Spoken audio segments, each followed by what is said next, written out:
প্রিয় শিক্ষার্থী আসসালামু আলাইকুম। আমরা নতুন করে চলে এসেছি আরেকটি টপিক নিয়ে। আমরা যে টপিকটা নিয়ে কথা বলবো সেটি হচ্ছে ক্লাস 6 থেকে 10 পর্যন্ত এবং সেই সাথে 11-12 অথবা চাকরি সব জায়গাতে হচ্ছে প্রয়োজন। যে বিষয়টা নিয়ে আমরা কাজ করব সেটি হচ্ছে আপনারা দেখেন right form of verbs. Okay. So আমাদের হচ্ছে প্রথম ১ নম্বর নিয়মটাতে আমরা দেখেন যদি সাবজেক্ট সিঙ্গুলার হয় তাহলে ভার্বটি সিঙ্গুলার হবে। অর্থাৎ সাবজেক্ট যদি সিঙ্গুলার হয় তাহলে ভার্বের সাথে আমরা সিঙ্গুলার পাবো। তাহলে ভার্বের সাথে এস বাই এস যোগ করে সেটাকে সিঙ্গুলার করতে হবে। ঠিক আছে? অর্থাৎ ভার্বের সাথে আমরা কি করব? এস বাই এস যোগ করে ভার্বটাকে সিঙ্গুলার করব। অপরদিকে ভার্বের সাথে যদি এস বাই এস না থাকে তাহলে ভার্বটা প্লুরাল হবে। এটি খুবই সেনসিটিভ। অর্থাৎ সাবজেক্ট আমরা সিঙ্গুলার কখন হবে? Noun, pronoun. নাউন আর প্রোনাউন এরা হচ্ছে সাবজেক্ট হিসেবে বসে। তো নাউন যদি সিঙ্গুলার হয় তাহলে ভার্বটা সিঙ্গুলার হবে। অর্থাৎ সাবজেক্ট যদি সিঙ্গুলার ভার্ব সিঙ্গুলার হবে। তাহলে ভার্বের সাথে এস বাই এস যোগ করলে এই ভার্বটি কি হবে? সিঙ্গুলার হবে। অপরদিকে এস বাই এস না যোগ করলে ভার্বটি প্লুরাল থেকে যাবে। তো অথবা হচ্ছে টু বি থাকলে যদি গ্যাপে আমার টু বি দেয়া থাকে তাহলে আমরা কি বসাবো? বর্তমান বোঝালে ইজ বসাবো, অতীত বোঝালে ওয়াজ বসাবো এবং যদি টু হ্যাভ দেয়া থাকে তাহলে বর্তমান বোঝালে হ্যাজ বসাবো এবং অতীত বোঝালে হচ্ছে হ্যাড বসাবো। ওকে, নাম্বার 1। তাহলে আমরা এক্সাম্পল দেখি। ওকে, দেন example, Jack to be a student of class 9. So Jack is a student of class 9. অর্থাৎ জ্যাক হচ্ছে কি থার্ড পারসন সিঙ্গুলার নাম্বার, একজন মানুষের নাম, যার পরে আমরা কি করছি? ইস বসিয়েছি বর্তমান। যদি অতীত বোঝাতো তাহলে আমরা এখানে ওয়াজ বসাইতাম। ঠিক আছে? তাহলে আমরা ওয়াজ হয়ে যেত। Okay, next. She gave my sister. তাহলে she third person singular number. আবারও কি করব? আমরা বর্তমান বোঝানোর কারণে আমরা কি বসাবো? ইজ বসাবো। যার কারণে হচ্ছে আমার কারেক্ট আনসারটা কি হবে দেখেন। ওকে, she is my sister. Okay, next. Anis then go to school always. তাহলে আমার এই অলওয়েজটা হচ্ছে প্রেজেন্ট ইনডিফিনিটের মার্কার। অর্থাৎ ভার্ব হচ্ছে প্রেজেন্ট ফর্ম বলতে, আর present form Anis third person singular number, যার পরে আমার আনসারটা কি হবে? গোস হবে। Okay, Anis goes to school regularly. Okay, number 2। Subject যদি প্লুরাল হয় তাহলে ভার্বটি প্লুরাল হবে। আমরা একটু আগে বললাম যে সাবজেক্ট সিঙ্গুলার ভার্ব সিঙ্গুলার। এবার সাবজেক্ট যদি প্লুরাল হয় তাহলে ভার্বটি প্লুরাল হবে। তাহলে সাবজেক্ট সিঙ্গুলার, সাবজেক্ট আমি বললাম যে এর আগে নাউন অথবা প্রোনাউন এরাই হচ্ছে সাবজেক্ট হিসেবে বসে। সো সাবজেক্টের সাথে যদি এস বাই এস থাকে তাহলে সেটা প্লুরাল হয়। অপরদিকে ভার্বের সাথে এস বাই এস না থাকলে প্লুরাল হয়। তাহলে নাউন এবং ভার্ব হচ্ছে দুইটি বিপরীত। আমরা এবার দেখেন যদি বর্তমান বোঝায় তাহলে টু বি এর ভিতরে আর বসাবো, অতীত বোঝালে ওয়ার বসাবো এবং টু হ্যাভ এর ক্ষেত্রে বর্তমান বোঝালে হ্যাভ বসাবো, অতীত বোঝালে হ্যাড বসাবো। সাম এক্সাম্পলস। ওকে, তো some examples are the people of Bangladesh. এখানে সাবজেক্ট হচ্ছে পিপল প্লুরাল নাম্বার, যার কারণে হচ্ছে কি ভার্ব প্লুরাল ফর্ম হবে অর্থাৎ আর হয়ে যাবে। Then they dash a happy okay couple as I knew. এবারে দেখেন এই অংশটা পাস্ট ফর্ম দেওয়া আছে। তো একই সেন্টেন্সে দুই পাশে হচ্ছে কি কখনো প্রেজেন্ট পাস্ট একসাথে হবে না। প্রথমটা যদি পাস্ট হয় তাহলে পরেরটা পাস্ট হবে, প্রথমটা প্রেজেন্ট হলে পরেরটাও প্রেজেন্ট হবে। তাহলে এখানে তো they were happy couple as I knew. তাহলে যেহেতু হচ্ছে নিউ পাস্ট ফর্ম এই জন্য ওয়াজ এর পাস্ট ফর্ম হচ্ছে ওয়ার, বুলাল হচ্ছে ওয়ার, সে ওয়ার আমরা এখানে বসিয়েছি। ওকে, নেক্সট। আনকন্ট্রোলেবল নাউন, অর্থাৎ যে নাউন হচ্ছে গণনা করা যায় না সেটা হচ্ছে আনকন্ট্রোলেবল নাউন। এবং অ্যাবস্ট্রাক্ট নাউন, অ্যাবস্ট্রাক্ট নাউন হচ্ছে কি যা হচ্ছে ধরা ছোঁয়ার বাইরে থাকে সেটা হচ্ছে অ্যাবস্ট্রাক্ট নাউন। এই অ্যাবস্ট্রাক্ট নাউন যদি হয় এরা দেখতে প্লুরাল হলেও ভার্বে সিঙ্গুলার হবে। অর্থাৎ এরা যদি দেখতে প্লুরাল ফর্ম হয় তবু ভার্ব সিঙ্গুলার, অর্থাৎ এটা সবসময় সিঙ্গুলার। আনকন্ট্রোলেবল কখনো প্লুরাল হয় না, আনকন্ট্রোলেবল অলওয়েজ সিঙ্গুলার হয়।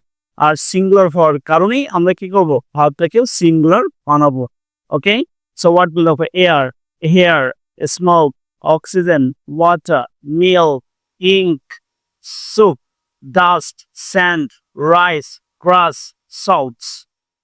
Honesty, courage, speech, sympathy, football, cricket, chess, tennis, art, cotton, furniture, cooking, parking, training, clothing, love, advice, information, knowledge. এছাড়া যত ধরনের আনকন্ট্রোলেবল থাকবে সবগুলো হচ্ছে singular, verb singular. Example.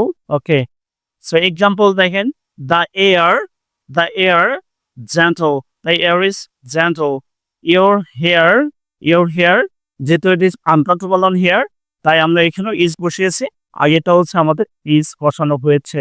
Okay, next. Oxygen necessary, right? Well, oxygen is necessary for a living thing. Oxygen is the name of gas and all kind of gas is uncontrollable. তাহলে সমস্ত গ্যাসের নাম যদি থাকে তাহলে আনকন্ট্রোলেবল নাম হয়ে যাবে। ওকে, নেক্সট, যদি অ্যাডজেক্টিভ থাকে, অ্যাডজেক্টিভের পূর্বে যদি আমরা ডিটারমিনেশন বা দা বসাই তাহলে অবশ্যই সেটা প্লুরাল ফর্ম হয়ে যাবে, অর্থাৎ এই সাবজেক্ট প্লুরাল হবে। আর যদি প্লুরাল হয় তাহলে ভার্বটিও প্লুরাল হবে।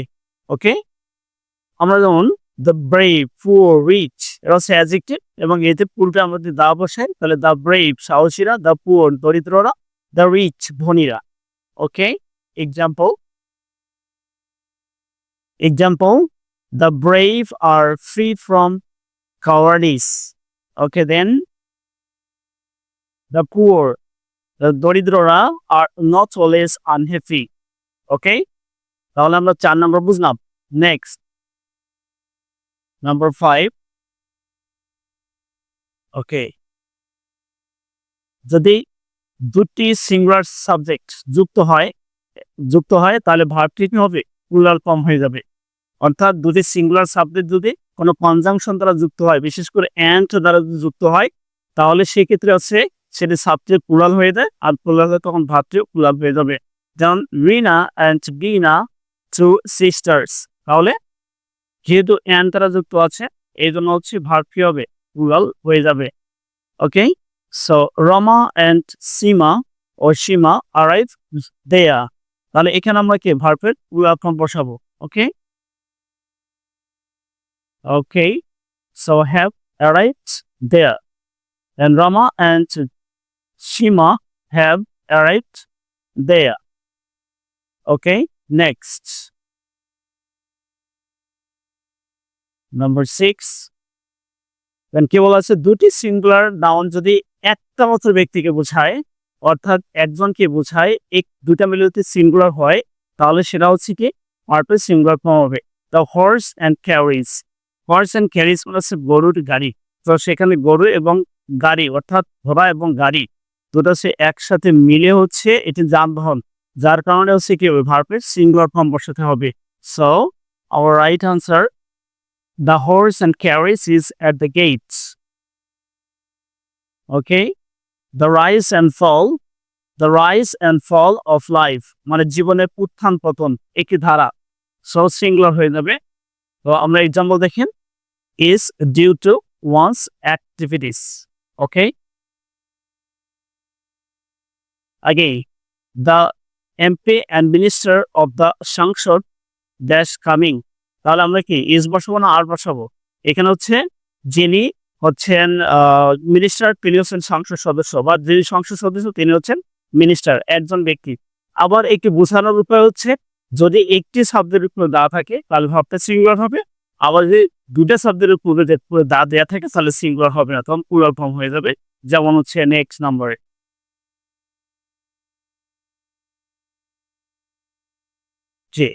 যেমনটা বলছিলাম, দুটি সিঙ্গুলার নাউন যদি একটি ব্যক্তি হয়, একটি ব্যক্তিকে না বুঝে ভিন্ন ভিন্ন ব্যক্তিকে বোঝায়, অর্থাৎ উভয়ের পূর্বে যদি দি দেওয়া থাকে তাহলে সেক্ষেত্রে ভাবটি প্লুরাল হবে।